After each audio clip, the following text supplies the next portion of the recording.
What are some of the ways organisations can support and be inclusive of young volunteers who have a disability?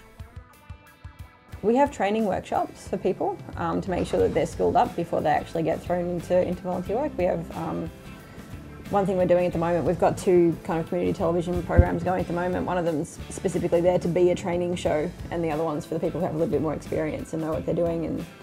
And so I think that's really important, is having appropriate training for people. Whenever Con comes and we do any drop-in program, we always have a brief about how the dynamics are going to be that night, situations and setting up, and if any other community groups or stuff are coming in to present. So I have those conversations with the group and including Con as well. And then at the end of each program we have supervision and we talk about how the group went, what were the dynamics and stuff like that.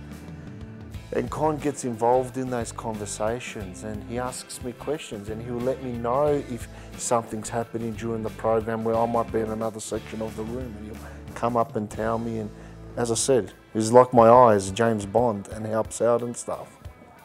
Well, firstly, have to make sure there's physical access, a bit of understanding about the particular disability for a start, and what their needs are. Obviously, when you are trying to engage young people with disabilities in your voluntary work in your organisation, you have to think about what additional supports they might need. So that might be in terms of getting to and from the office, if they need assistance with train fares or taxis. They might have other needs that we need to accommodate in the office. They might need to have an assistant that comes in with them, so we'd have to think about, have we got space, or do we need to make any modifications to the desk or where they're working.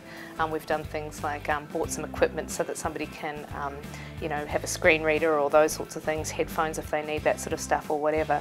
So it's always just a case of it's quite simple and straightforward. It's like what are their needs, and what can we meet, and what supports do they already have available to them to help us meet those needs.